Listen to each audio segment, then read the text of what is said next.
আজকের ভিডিওতে সবাইকে স্বাগতম জানাচ্ছি। আশা করি সবাই বেশ ভালো আছেন। আজকে আমরা আলু দিয়ে ডিম ভুনা করার চেষ্টা করছি। এটা হচ্ছে ভিন্ন ধর্মী রান্না, যার কারণে আজকে ভিডিও করতে আসা। আপনারা দেখতে পাচ্ছেন এখানে আমরা আলু আর পেঁয়াজ কেটে নিয়েছি, মরিচও আছে ওর মধ্যে। এখন আমরা প্রথমে ডিমটা ভেজে নেব। ডিমটা প্রথমে ভেঙে সুন্দর করে গুলায় নেব। ডিমটাও কিন্তু একটু স্পেশাল করে ভাজা হবে। প্রথমে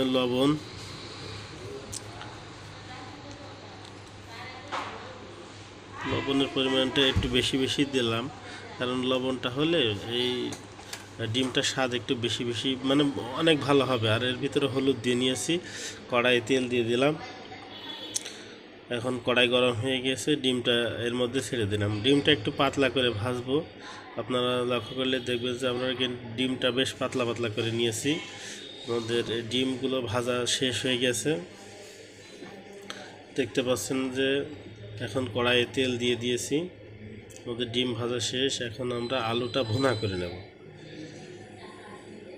প্রথমে একবারেই সব কিছু দিয়ে সুন্দর করে ভেজে নেব।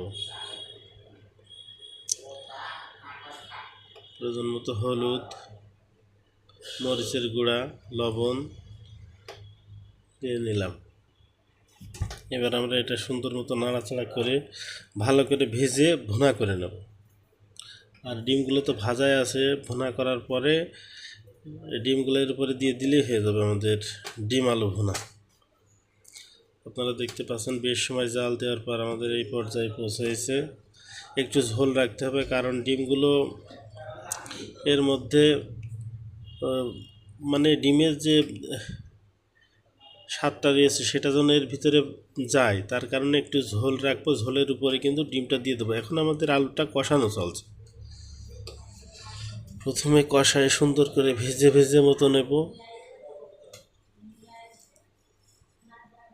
দেখতে পাচ্ছেন যে একটু নাড়াচাড়া করে নিচ্ছি। এখন আমরা ঝোলের পানিটা দিয়ে দেব। ঝোলের পানিটা দিয়ে নিলাম। এটা টকবক করে উঠলেই এর উপরে আমরা ডিমগুলো ছেড়ে দেবো।